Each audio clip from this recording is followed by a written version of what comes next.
And what the Proverbs never tells us is that God's law has the power to transform our hearts, is the power to expose our hearts. But it takes grace to rescue and change the heart. That's why Jesus had to come.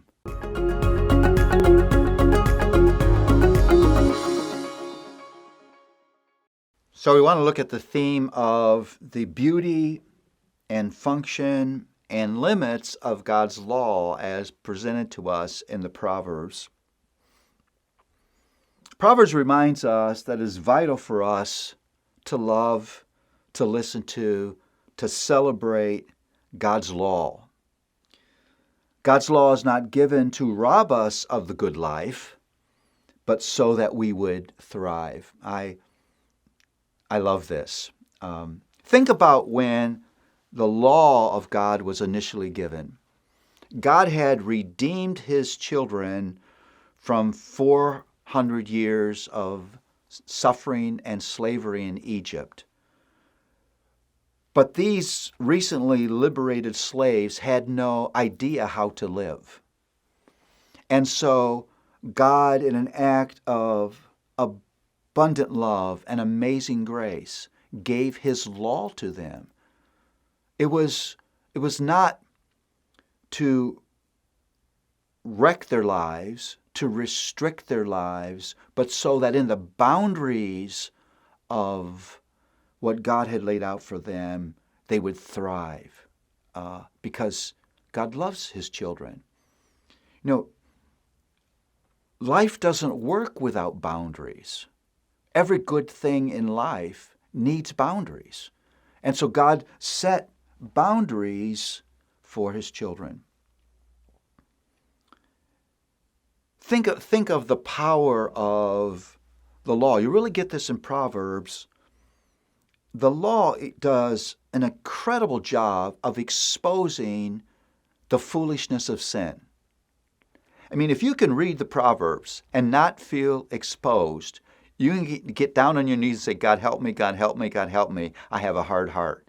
Because the Proverbs just exposes the foolishness of sin. The Proverbs is meant to bring you to this point of personal spiritual awareness and confession.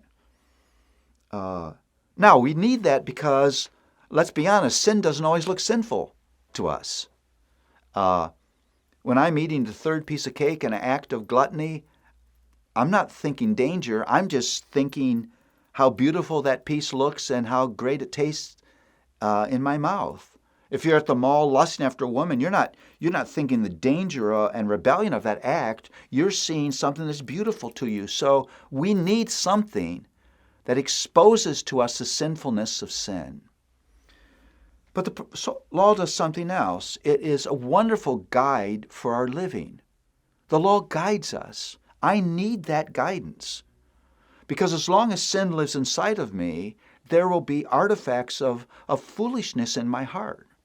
And so I need to be told how to live and reminded again and again how to live. And you see that that beautiful guidance on every page of the Proverbs. How elaborately and how expansively and how repeatedly God repeats his guidance to us in Proverbs. Those are wonderful functions of the law to expose sin and give us a guidance for our life. But the law has limits. The Proverbs highlights those limits. Because the Proverbs teaches us the centrality of the heart. That my problem is not just informational. And my problem is not just relational. And my problem is not just situational. My problem is the sinful condition of the heart. That's why in Proverbs 4, the father says to his son, above all else, guard your heart. And what the Proverbs never tells us is that God's law has the power to transform our hearts, is the power to expose our hearts. But it takes grace to rescue and change the heart. That's why Jesus had to come.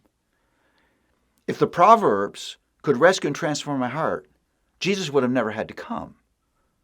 And so the Proverbs presents to us the beauty of God's law, but the limits of God's law as well. If all we needed is God's law, then the coming of Christ, his righteous life, his acceptable death, his victorious resurrection wouldn't have been necessary. Celebrate God's law, but know its limits.